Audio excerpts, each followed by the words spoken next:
Tuhan menciptakan manusia itu berapa mata? Berapa mata? Berapa telinga? Berapa mulut? Supaya lihat 2 kali, dengar 2 kali, omong 1 kali. Lihat ulang-ulang, dengar ulang-ulang, baru omong 1 kali. Jangan tidak ada mata, tidak ada telinga, mah dia pemulut 7. Jangan. Pastikan baik-baik. Apalagi kalau dalam semua itu dia lupa kepada janji Tuhan. Janji Tuhan bagi rumah tangga. Hendaklah kamu berkasih-kasihan karena Tuhan lebih dahulu ngasih. Janji Tuhan bilang begini, berbahagialah orang yang takut akan Tuhan karena. Nah kalau itu semua sudah dilupakan, damai sejahtera mana yang mau ada dalam rumah tangga?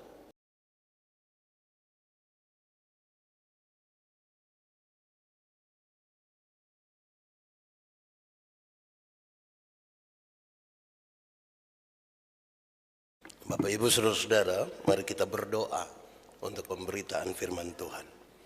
Mari berdoa. Ya Tuhan Allah, kami mohon kepadamu, kuatkanlah dan teguhkanlah iman kami.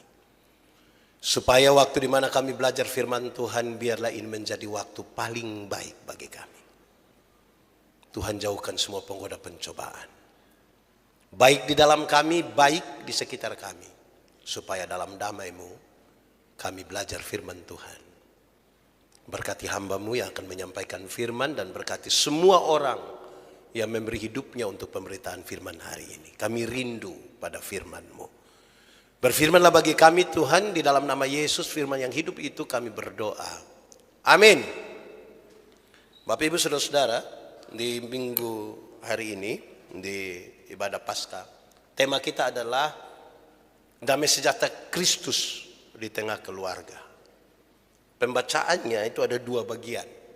Pertama dari Injil Yohanes pasal 20 ayat 1 sampai 10, dilanjutkan nanti yang kedua ayat 24 sampai ayat yang ke-29.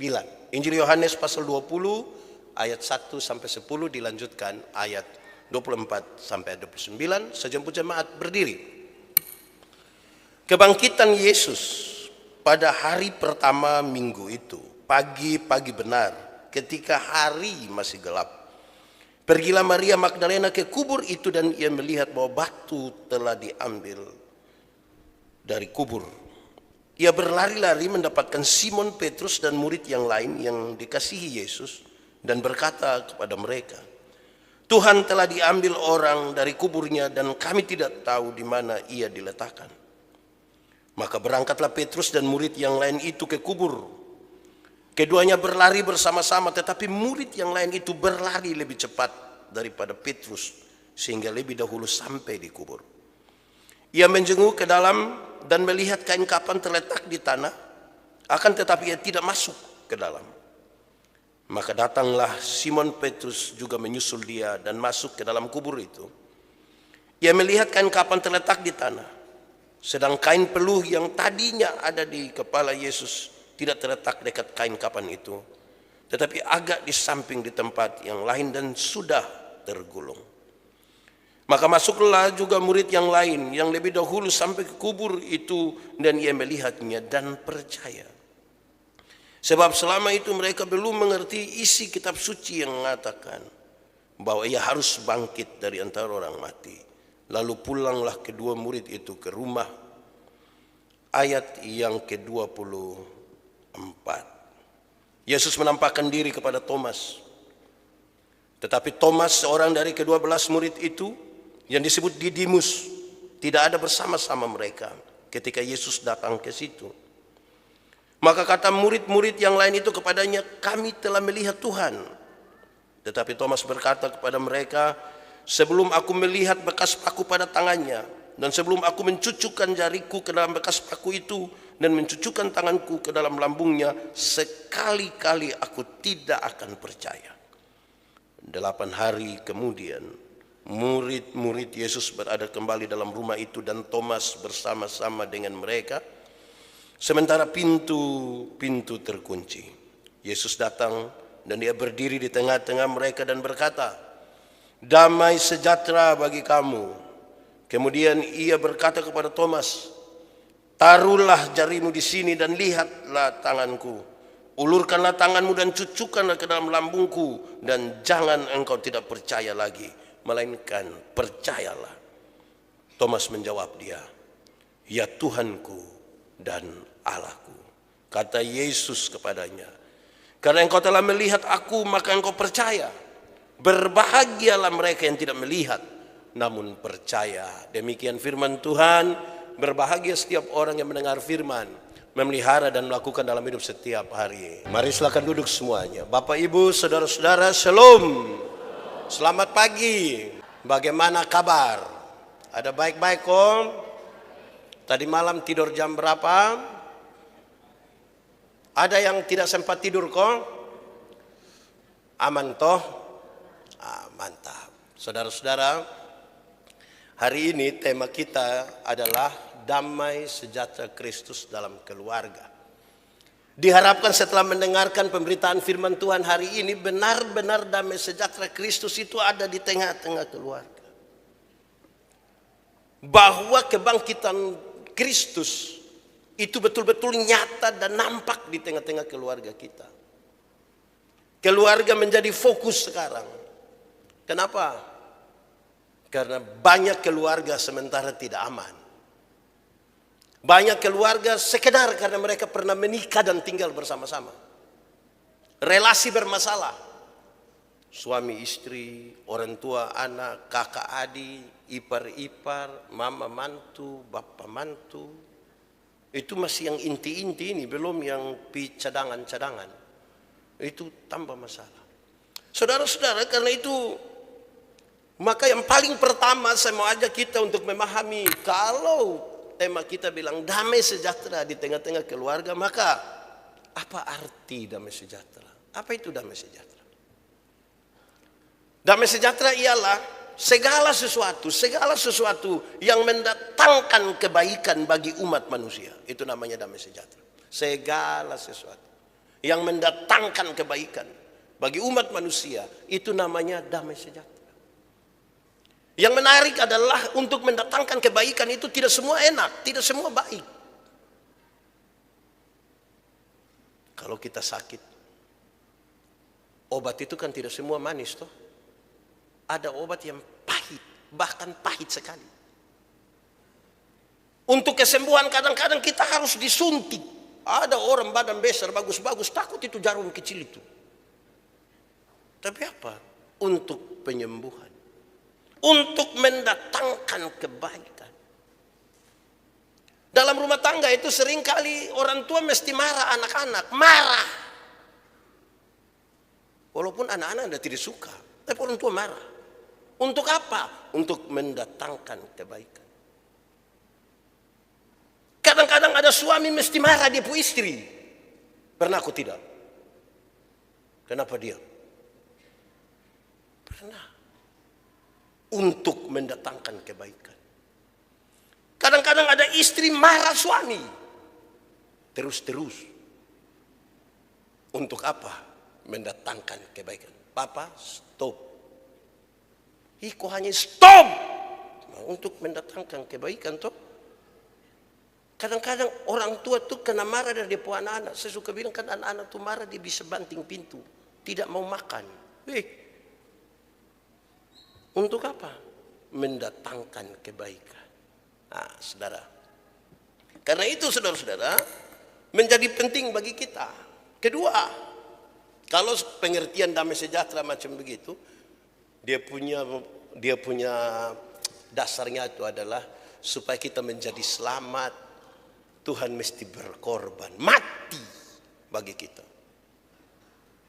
Dia ditangkap, disiksa, dihina, dipukul, disalibkan sampai mati untuk mendatangkan damai sejahtera atas kita. Untuk mendatangkan kebaikan itu damai sejahtera. Harganya mahal betul. Tapi yang kedua, kalau pengertian damai sejahtera itu demikian, lalu di manakah Tuhan menempatkan damai sejahtera itu? Di mana? Apa Tuhan menempatkan damai sejahtera itu di satu rumah yang bagus sekali dengan harga mahal? Tidak juga, tidak. Ada orang rumah bagus tapi tidak damai. Tuhan menempatkan damai sejahtera di mobil yang bagus. Tidak, itu tambahan-tambahan saja. Di manakah damai sejahtera itu Tuhan taruh? Tuhan taruh damai sejahtera di dalam hati kita. Di dalam hidup kita itulah Tuhan menaruh damai sejahtera, dan tiap orang mesti memeriksa apakah di dalam hatinya, di dalam hidupnya ada damai sejahtera itu atau tidak. Kenapa Tuhan taruh di sini? Damai sejahtera kita tidak boleh tergantung pada sesuatu yang ada di luar kita. Tuhan ada di dalam kita, dan damai sejahtera itu mesti ada di dalam kita. Tidak tergantung di luar. Saudara tidak boleh kehilangan damai sejahtera karena hal-hal yang dari luar. Apalagi hal-hal itu receh sekali. Tidak boleh menghilangkan damai sejahtera. Contoh. Di kampung-kampung itu ada pasar mingguan. Kayak di TTS itu, nah hari Senin pasar Batu Putih. Hari Selasa pasar Uenlasi. Hari Rabu pasar Niki-Niki. Hari Kamis pasar Kapan. Beta kepung hafal lagi. Di kesempatan hari pasar itu, ada ibu-ibu beli baju merah, rok hijau, sendal kuning. Nah ini baju merah, rok hijau, sendal kuning ini mau pakai pimana? Supaya orang bisa lihat. Tempat supaya ada sedikit pengakuan dan orang lihat itu gereja. Nanti semua suada baru dia muncul. Baju merah, rok, sendal. Ketika saudara lihat itu ibu pakai baju merah, rok hijau, sendal kuning, saudara pun perasaan ke mana? Apa saudara bikin perempuan pakai tabrak? Saudara harus kehilangan damai sejahtera hanya karena orang pakai pakaian baju merah, rok hijau, sendal kuning? Tidak boleh. Dia mau pakai di atas kotak-kotak, di bawah garis-garis, terus kos kaki bunga-bunga juga kasih tinggal. Kita jangan kehilangan ini damai sejahtera. Karena Tuhan taruh di sini. Jadi dalam gereja ini kan betul saling memperhatikan satu dari lain. Nah, begitu di dalam sini. Saudara bisa perhatikan sekarang. Ternyata damai sejahtera Tuhan taruh di sini. Baik, saudara-saudara. Lalu kita membaca teks ini. Dua pembacaan yang menarik untuk kita renungkan berkaitan dengan tema kita tentang damai sejahtera dalam keluarga. Damai sejahtera Kristus. Apa itu saudara-saudara? Waktu itu pagi sekali. Pembacaan tadi bilang hari masih gelap. Dulu sudah ada listrik kok belum? Belum. Sekarang Maria keluar pagi-pagi buta itu, hari masih gelap, dia berjalan menuju kuburan. Orang-orang bilang di kuburan itu banyak setan. Betul? Betul? Tidak. Di kuburan itu banyak mayat, ya, tapi belum tentu banyak setan. Setan itu ada di banyak tempat. Di rumah ada kok tidak? Siapa dia? Di jalan ada setan kok tidak? Di sekolah, di toko, di gereja, siapa? Sekarang dia mengalahkan ketakutannya, dia pergi ke kuburan. Situasinya tidak lagi aman. Kenapa saudara? Tuhan Yesus baru beberapa hari lalu dibunuh. Mereka dalam keadaan kacau balau, pikiran mereka kacau balau oleh karena kesengsaraan Yesus sampai pada pembunuhan itu. Bahkan dicatat di dalam Alkitab, para murid dan orang-orang yang dekat dengan Yesus itu seperti anak ayam yang kehilangan induk. Mereka kehilangan harap. Mereka kacau, mereka takut. Kalau sampai ada orang mengaku dekat dengan Yesus, dia punya hidup akan bermasalah. Dan Maria coba untuk mengalahkan itu, pergi ke sana. Pertanyaannya adalah kenapa Maria melakukan itu? Jawabannya adalah Maria Magdalena menurut Lukas pasal 8, dialah perempuan yang pernah kerasukan 7 roh jahat dan Tuhan Yesus menyembuhkan dia. Berdasarkan pengalaman perjumpaan dan penyembuhan oleh Yesus itu, tidak ada yang lebih menakutkan. Tidak ada yang bisa menahan dia untuk pergi berjumpa dengan Yesus. Tidak ada. Pengalaman perjumpaan itu mengalahkan seluruh ketakutan dia. Dan sekarang dia pergi berjumpa dengan Yesus. Sebegitu pentingnya pengalaman perjumpaan dengan Yesus. Dan karena itu di Paskah kali ini, mestinya tiap-tiap orang merenungkan lagi, apakah dia punya pengalaman perjumpaan dengan Yesus atau tidak. Saudara, pengalaman perjumpaan itu harus ada waktu kita berdiam diri, kita merenungkan. Kita baca firman, berdoa, tenang. Kenapa? Tidak ada orang melihat bagaimana proses Tuhan Yesus bangkit. Tidak ada. Mereka yang pertama kali melihat pergi sampai ke kubur itu, pintu kubur telah terbuka, batu itu telah terguling, ada kain kapan dan kain peluh. Yesusnya tidak ada, berarti tidak ada satu orang pun melihat. Lalu bagaimana hari ini gereja, hari ini kita satu persatu orang-orang percaya mengaku Yesus itu bangkit.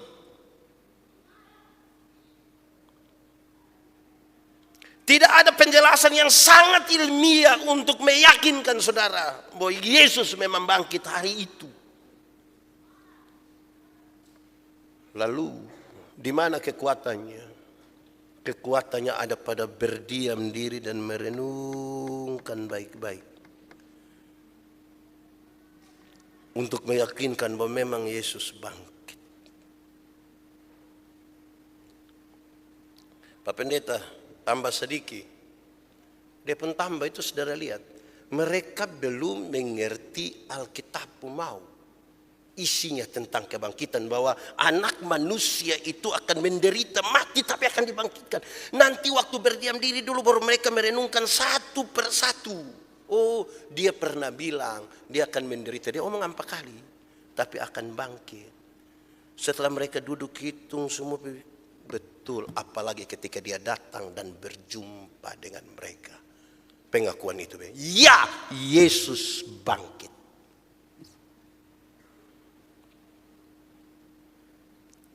Bagaimana sekarang kita bisa ada waktu merenungkan? Kau baca firman tidak pernah? Berdoa bersama-sama juga tidak pernah? Bagaimana kita merenungkan Yesus bangkit? Baca firman tidak, merenungkan tidak, doa sama-sama tidak. Itu belum tambah dengan pergi gereja juga tidak. Saudara-saudara, dalam masa raya Paskah ini, mulai dari penderitaan, masa sengsara sampai pada kebangkitan, saya berkhotbah di banyak tempat. Saya lihat sebagaimana kita yang ada di sini, banyak yang bikin ini apa, bikin salib toh. Di sini salib, di situ salib. Bagus, ekspresinya mantap, bagus. Ada kubur buka, bagus. Tapi saya bilang saudara harus merenungkan dan baik. Ada yang sampai bikin lomba salib. Oh, bagus. Tapi dia bikin itu salib ada mabok. Dengan cita-cita juara. Itu bahaya itu. Tidak ada waktu untuk merenung. Waktu-waktu ini dipakai sebagai waktu senang-senang, waktu pesta, waktu tampil. Lalu bagaimana kita punya keyakinan bahwa Kristus bangkit? Perjumpaan itu yang menjadi sangat istimewa. Lalu apa hubungannya dengan keluarga? Yang paling standar yang saudara sering dengar adalah kalau seorang suami berjumpa secara pribadi dengan Yesus, pasti dia dekat dengan istrinya, dengan keluarganya. Kalau istri itu berjumpa dengan Yesus, dia dekat dengan suaminya. Kalau orang tua punya pengalaman dengan Tuhan, dia pasti dekat dengan anak-anaknya. Kalau anak-anaknya punya pengalaman dengan Tuhan, maka dia pasti baik dengan orang tuanya. Sekarang menjadi penting bagi kita, saudara, bahwa ternyata yang paling penting itu adalah perjumpaan dengan Tuhan. Makasih.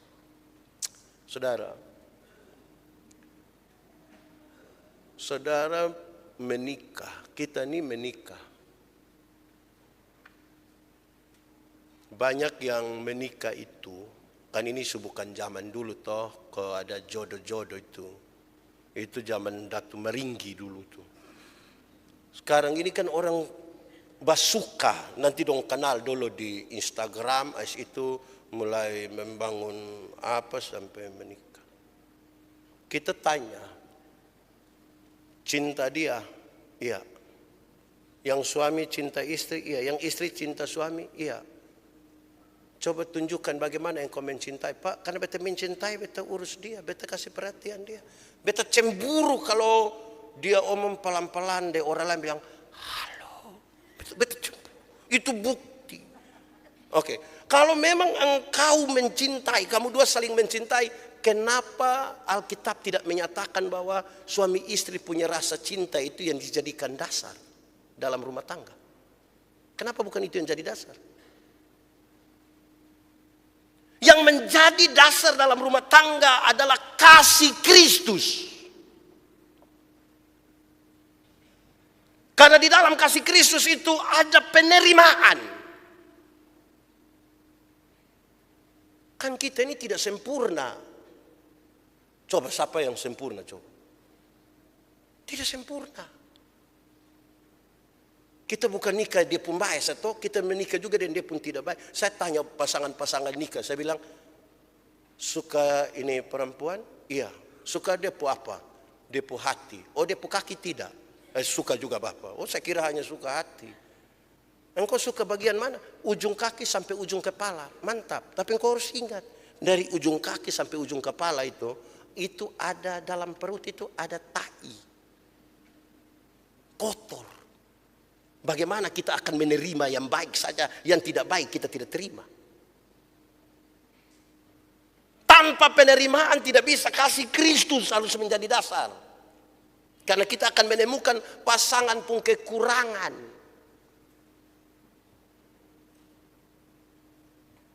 Kalau kita tidak hati-hati, kita hanya bicara tentang kekurangan-kekurangan. Orang pergi di rumah tempat kami tinggal itu, dong lihat, ini Pendeta Yandi, ini Bapak dulu. Maksud apa tanya begitu? Ini Pak Pendeta dulu, kok beda sekali dengan sekarang. Saya bilang, dulu itu saya menyamar.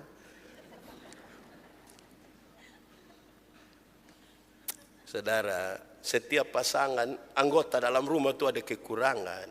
Kalau tanpa penerimaan tidak bisa. Kasih Kristus menjadi dasar. Kedua, dalam kasih Kristus itu ada pengampunan. Rumah tangga tanpa pengampunan itu, ada suami yang tukang bikin jengkel. 1 minggu itu 7 hari, dia bikin jengkel 6,5 hari. Tanpa pengampunan tidak bisa.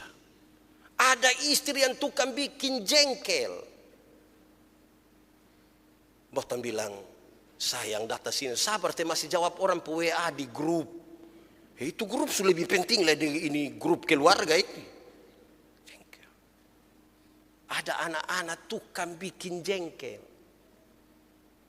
Kita panggil dia, Simon. Dia diam, Simon! Ini anak yang jangan bikin kita emosi baru mau perjamuan bosong. Memang tanpa pengampunan tidak bisa. Kalau andalkan kita pun cinta, sugugur lama. Untuk kasih Kristus. Tiga, dalam kasih Kristus itu ada pengorbanan. Berkorban Bapak. Yesus berkorban, bahkan berkorban sampai mati. Bayangkan kalau rumah tangga tanpa pengorbanan. Bebotong jengkel toh.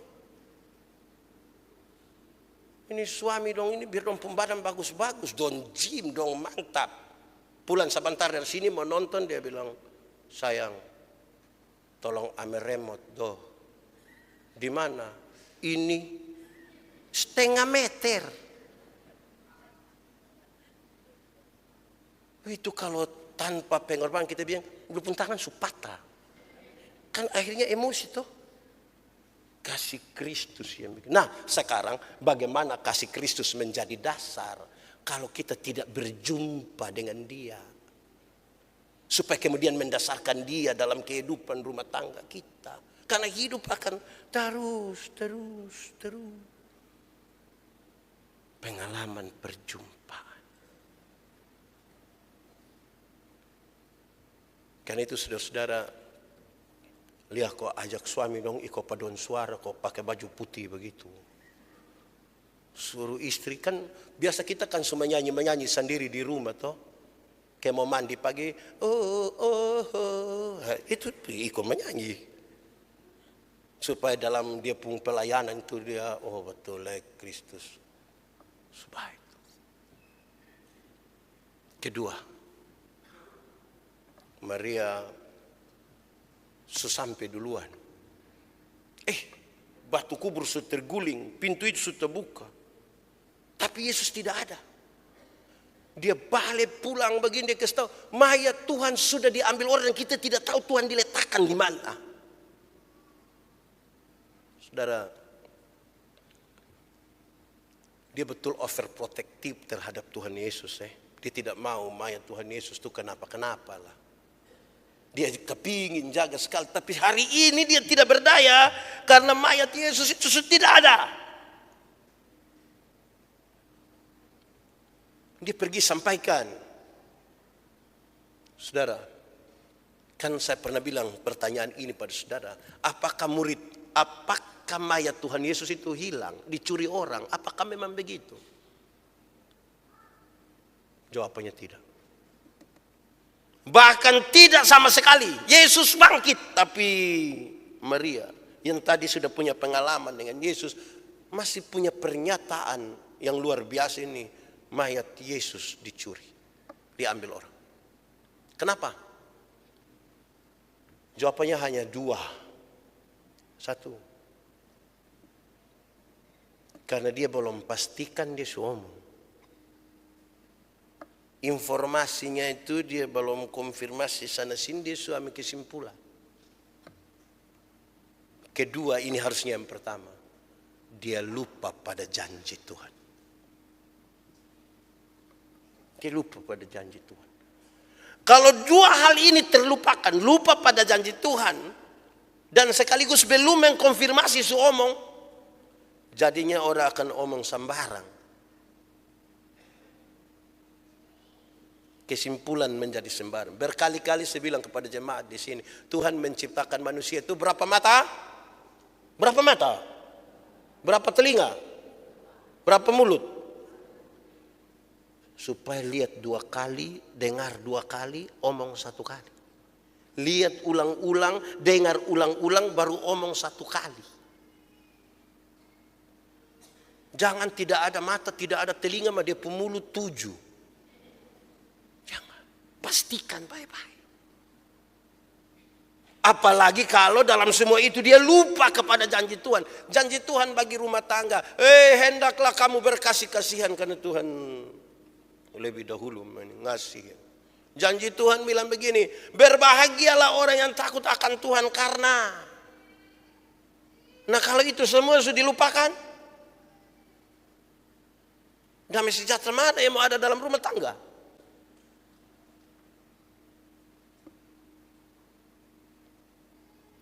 Saudara, kita hidup suami istri dalam rumah ini memang butuh konfirmasi.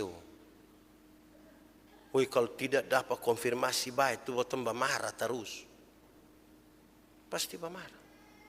Rasa curiga terlalu tinggi. Kalau tidak konfirmasi. Mesti omong ini. Kita ini lihat foto, kita pun pikiran kemana-mana. Lihat foto yang sebenarnya foto saja. Ayo kita bisa. Ada suami yang curiga sama dia pu istri. Ada istri yang curiga terus dia pu suami. Mau ke mana? Damai sejahtera itu ada. Kalau Tuhan sudah ada di dalam kita, kan pastikan kita tidak bakalai-bakalai itu di rumah toh. Tuhan Yesus ada tinggal di rumah, jadi suami mau tempelin dia istri, sayang untung baik kok Tuhan Yesus ada. Kalau soalnya lupa, istri mau maki suami, untung baik Tuhan Yesus ada. Kalau tidak papa suka namaki. Ini kalau Tuhan ada tinggal sama-sama dengan kita di dalam rumah toh. Nah tapi lebih dari itu, kita butuh memastikan sesuatu. Suami harus pastikan sesuatu, istri pastikan sesuatu, anak-anak pastikan sesuatu, orang tua pastikan sesuatu. Supaya damai itu ada. Kalau tidak kita yang tidak damai. Siapa di antara kita yang kalau dia tidak kena pukul, kalau dia kena pukul terus di rumah dia rasa damai. Bangun tidur juga dia bilang, bapak, ini hari papa belum tampeleng mama, tolong dulu. Siapa berani? Atau suami mana yang bangun tidur bilang, mama, ingat tuh ini hari belum ada kata berkait untuk bapak. Ini rumah tangga apa ini? Pastikan bahwa semua baik-baik. Jadi, tapi biasa kita memastikan ini, pastikan dengan cara yang tidak baik. Pastikan untuk baik dengan cara yang tidak baik. Suami baru sampai di sana. Mana HP? Sini. Baru dia pucara lihat begini. Mama kenapa? Asma. Omong baik-baik toh. Omong baik-baik. Semua rumah tangga ini ada masalah. Tidak ada satu rumah tangga tidak ada masalah. Tapi dia soal itu di cara kita omong. Bapak-bapak, mama-mama don juga omong sedikit dengan anak, om sedikit suami istri toh. Gombal-gombal sedikit juga sana papa. Mama bikin teh do sayang. Am tua bikin es teh bolo. Papa tahu teh manis pas kosonde. Mama ini teh mau manis kosonde, dia tidak lebih indah dari mama pu senyum. Mam tuh ini kalimat di bapak su pintar Ada piomon di perempuan siapa lah. Itu tambah masalah. Jadi kita lolos dari satu pindah di satu, tapi itu memang butuh. Tadi yang sudah jumpa dengan Tuhan, kotong lebih pastikan. Jangan saudara tahu, teorinya tuh kalau rumah tangga baik, gereja baik. Gereja baik, dunia baik. Nah bagaimana kalau kita hidup penuh kecurigaan, saya hidup penuh curiga. Bisa. Ketiga, setelah dapat berita itu, Petrus dan murid yang lain itu lari. Murid yang lain itu dia bernama Yohanes. Dua lari. Lari pergi ke kubur itu. Yohanes lari lebih cepat. Memang masuk akal kok Yohanes muda nah. Masuk akal. Tapi rasa ingin tahu mereka terhadap keadaan di kubur itu bukanlah sebuah perlombaan. Bukan perlombaan. Mereka rindu untuk melihat, masing-masing punya kekuatan sendiri untuk berekspresi. Mereka tidak lagi lomba lari untuk berjumpa atau siapa yang memenangkan di situ, tidak. Dengan kekuatan yang ada pada mereka, mereka masing-masing mau coba pergi ke tempat itu. Tidak ada percakapan di antara mereka tentang siapa menang atas lomba lari itu. Saya dengar dari beberapa orang yang pulang dari ziarah di Israel. Dorang bercerita tentang naik di atas gunung apa lagi? Sinai. Ada yang bilang ke saya, Bapak, beta naik sampai atas. Ya muda-muda dong takut. Mama, kita pi di sana itu bukan pi lomba panjat tebing. Kita bukan pi lomba siapa yang juara satu, bukan. Kita pergi itu untuk merenungkan, bukan lomba. Mama kalau mau untuk juara satu, lebih baik mama bergabung dengan tim panjat tebing Indonesia. Kok kita kok bertarung ya? Kok kita sepertinya ingin memenangkan apa begitu? Ada orang mungkin muda, tapi dia tidak kuat karena sudah 14 hari dia tidak tidur. Dia punya masalah, dia pusing. Mama kebetulan minum obat tidur jadi agak semangat di sana. Masing-masing kita dengan keadaan kita. Tapi kita semua dalam keadaan kita layak untuk pergi ke kubur itu dan melihat. Semua kita layak. Tidak ada satu orang pun yang tidak layak pergi ke situ. Dalam keadaan seperti apapun semua orang layak.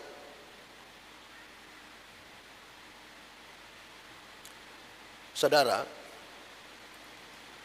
kalau itu kita tarik lurus dalam rumah kita,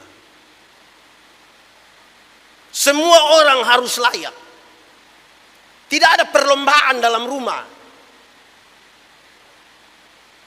Yang ada di dalam rumah itu adalah sebuah pelayanan. Suami terhadap istri, istri terhadap suami. Orang tua terhadap anak, anak terhadap orang tua. Tidak hitung-hitung sebagai sebuah perlombaan. Bayangkan kalau istri bilang kepada suami, coba papa jadi saya, coba. Bagaimana mau? Bayangkan kalau Ibu Manobe bilang, coba papa jadi saya. Nah kalau pendeta Yandi jadi Ibu Manobe jadi siapa? Kalau ternyata ibu-ibu itu bekerja sedikit lebih banyak, jangan untuk dibandingkan. Jangan. Kalau suami harus berjuang, jangan untuk dibandingkan. Mama yang tiap hari hanya korek kukusa. Jangan. Beta baca kok di banyak trek-trek besar yang ekspedisi don tulis di belakang, tulis bilang begini. Jangan kau tanya apaku di jalan kok. Apa lagi kok, karena itu Nelson yang tahu itu kalimat, bet lupa itu.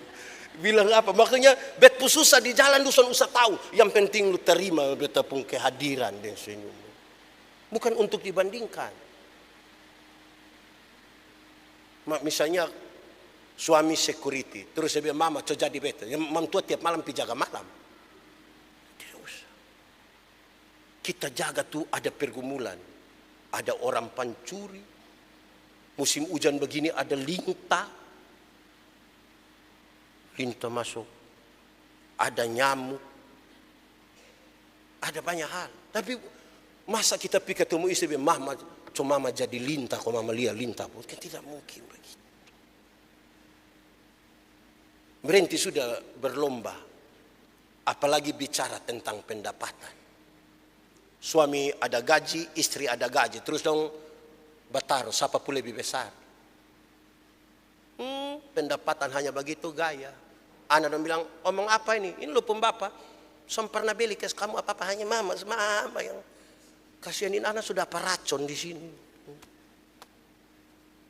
Karena kita bertanding. Suami istri sudah bertanding. Berusaha memenangkan sesuatu. Yang kita omong itu semua untuk yang baik, yang membawa damai sejahtera bagi rumah.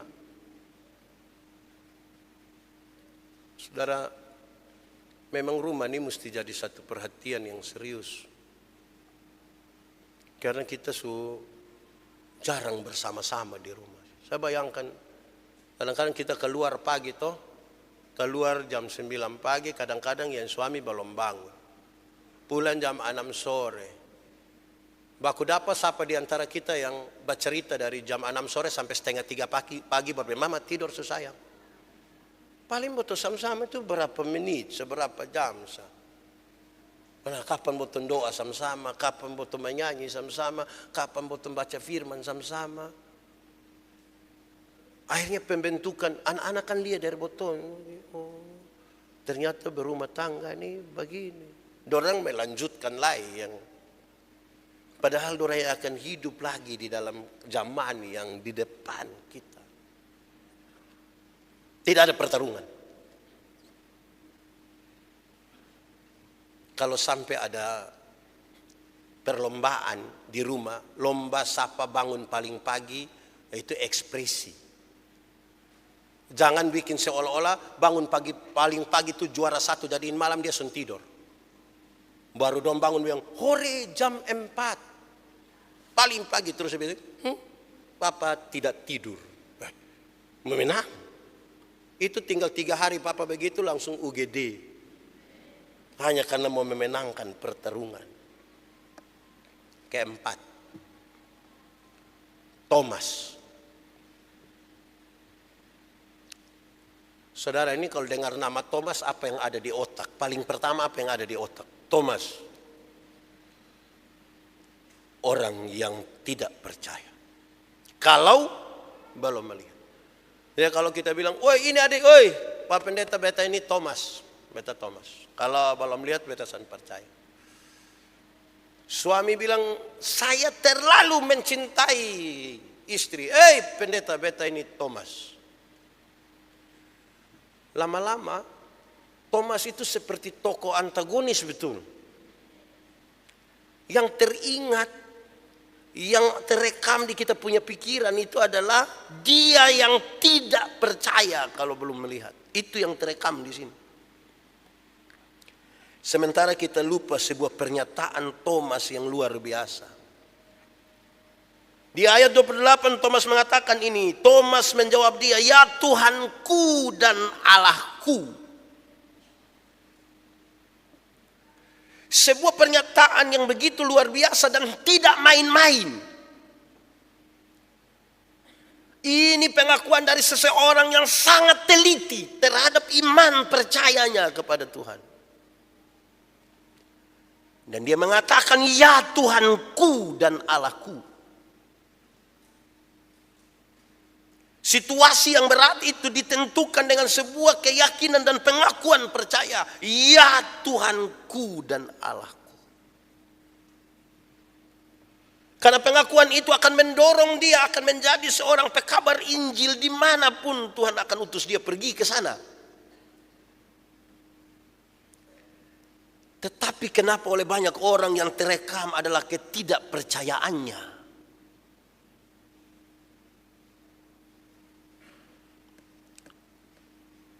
Saudara,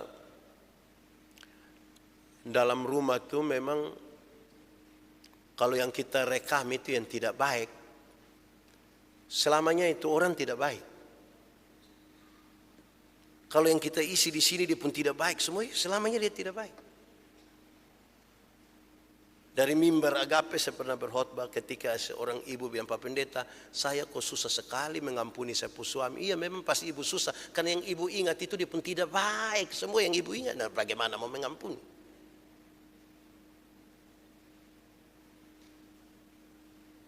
Seolah-olah dua ketidakbaikan dia itu semua menjadikan dia manusia paling tidak baik.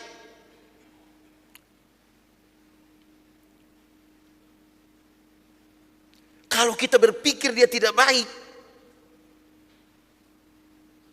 dan dia berpikir kita tidak baik, itu rumah akan baik-baik saja.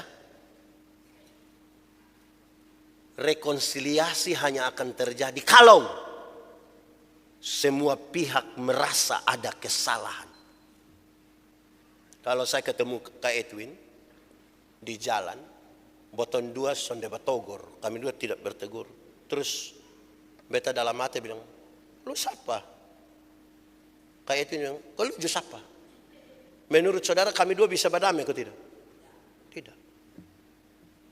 Tapi kalau ketemu kami dua tidak bertegur, terus beta di jalan berpikir begini, tidak tahu beta salah apa kok Kak Edwin tidak togor beta. Kak Edwin juga pikir, beta salah apa kok pendeta tidak togor beta. Kira-kira kami dua bisa damai atau tidak? Kenapa bisa? Karena sama-sama rasa salah. Biasa tidak selesai-selesai itu kan semua rasa benarna. Istri rasa benar, anak rasa benar. Ini belum tambah mama mantu juga rasa benar. Tetangga sebelah rasa benar, betul mati. Nah kalau terasa, beta juga pasti ada kesalahan. Keadaan ini mungkin karena beta juga. Kalau orang rasa salah itu dia akan datang, dia bisa beta minta maaf. Minta. Kita suami istri saya ini mau minta maaf, susah.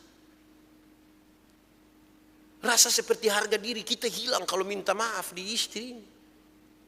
Minta maaf di suami kita rasa susah. Di suami istri saya tidak pernah minta maaf. Tapi dia bikin cita-cita. Ingin memenangkan Indonesia bagi kemuliaan Tuhan. Hai, Indonesia mana? Kalau kita saling merendahkan diri, kita bilang, minta maaf. Memang sakit juga waktu kita minta maaf. Lu setahu lu pesan, setahu. Lu baru mangai, saudara jangan pikir kalau minta maaf itu petir kilat itu pun sambaran su habis. Belum. Dia masih tambah sedikit. Berpikir bosan su agak tinggi sedikit, su besar sedikit su. Ingat bosan semua itu ada di pun tangan. Mama lapas begini kamu. Kayak kita sumpah adat. Rendahkan kita pu hati sedikit minta maaf. Ini domba kalai tapi tetap sama-sama. Hidup satu rumah. Istri tetap siap makan minum. Tapi dia hanya WA. So ada makanan tuh.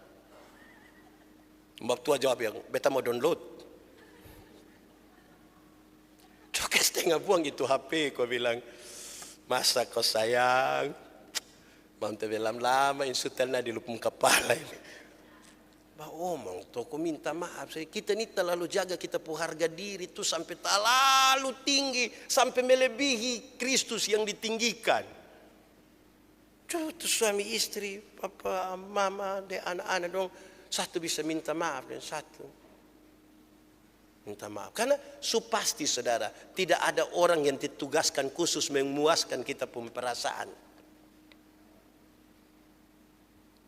Kita manusia ini kan tinggal satu rumah itu naik turun. Ini hari dia agak baik, dia pun bangun pagi. Halo salam semua, apa kabar? Aduh cantik-cantik, aduh mantap, selamat Paskah. Ini hari dia ada baik. Belum tentu besok. Ini malam tidur mungkin pengaruh efek vaksin atau apa begitu. Bangun tidur dia begini. Boton togor juga tembiskan aja. Betul tenang. Merendahkan diri, merendahkan kau tempuh hati toh. Sulama kita tidak saling memaafkan. Sulama kita tidak saling mengampuni. Karena yang kita rekam itu di sini hanya yang tidak baik. Kita lupa sebuah pengakuan. Ya Tuhanku, ya Allah. Kalau kita langsung geser itu sedikit di dalam rumah, kita bilang, engkaulah suamiku. Engkaulah istriku. Yang suami bilang, engkaulah tulang dari tulangku, daging dari dagingku. Engkau pun tulang itu, saya pun tulang. Engkau pun daging itu, saya pun daging. Kalau engkau sakit, saya ikut sakit. Kalau engkau senang, saya ikut senang. Pasti mam tua langsung bilang, beta pu suami. Tahu belajar dari siapa. Kan itu enak tuh dalam rumah. Ada orang ni yang domba marah memang son bapuku. Don son akan puku istri, son akan puku suami mah. Don diam sah. Diam ada yang 3 hari, 6 hari itu hanya. Saudara saya mau kasih tahu saudara, diam itu menjengkelkan. Kita omong ke dia, itu kayak mau ame sambal kau taruh di depan mata supaya. Omong keluar. Kita kalau marah tapi makan kau. Nah mari sudah. Itu kayak hati. Hati tidak enak. Mari semua yang mengaku percaya pada Tuhan ini supaya damai Kristus itu tinggal dalam keluarga. Rendahkan hati. Ingat yang baik. Ada banyak yang tidak baik memang, tapi mundur satu langkah sedikit. Ingat yang baik. Ingat yang baik. Kakak adik jam bakalai, ingat yang dulu bottom baik-baik waktu kita kecil. Wih, kecil tuh enak tuh di kampung dulu. Kami masih kecil di kampung ini, saya senang. Bakalai dengan kakak, woi diam sedikit. Lu kecil anak jo angka muka mau lawan kakak. Pas panggil makan, kami punya beberapa kebiasaan. Saya berharap kalau saudara ada juga nanti bercerita sendiri, jangan cerita di sini. Satu, kalau ada mama goreng kasih kita telur, maka beta makan duluan dia pun nasi, kasih tinggal telur terakhir. Kakak-kakak su habis semua, baru tinggal bepum, baru bikin jengkel. Itu hati ke Karmana, kerindu itulah. Sekarang berani bikin kakak dan begitu, telur satu sebagai bepi ame seterak buang di lupu kepala berluta. Ini wih apalagi botol sunika ini, wih itu son bisa begitu. Itu tingkat ketersinggungan naik 1 meter. Waktu kecil. Botol dulu masih kecil itu kedua. Pas mama bagi makan, mama berdapat dia pun nasi kara, nasi angus. Itu sama-sama nama nasi, maka yang nasi angus lebih enak. Karena sekarang berani kasih suami nasi angus. Beta kerja setengah mati untuk dapat nasi angus. Wah, betul bakal lain di rumah. Nah, ingat yang baik-baik. Ingat yang baik-baik. Kita pun dandanan ini subaik. Semua subaik. Ingat. Tapi kita butuh hati yang baik juga. Yang menilai dengan baik. Saudara-saudara, selamat merayakan Paskah ya bagi kita. Paskah kali ini harus menjadi sesuatu yang mendorong seluruh keluarga, masing-masing pribadi, untuk menyatakan damai sejahtera dimanapun kita berada.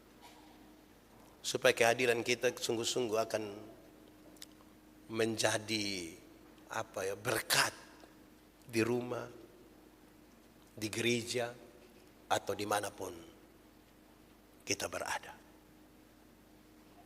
Ambil waktu teduh beberapa saat ini. Kita sudah dengar firman Tuhan. Mari kita berkomitmen kepada Tuhan, dan ada satu video ini kita ikuti sebelum kita berdoa mengakhiri pemberitaan firman hari ini. Kita nikmati apa saja yang Tuhan izinkan bagi kita dalam keluarga, dalam pelayanan.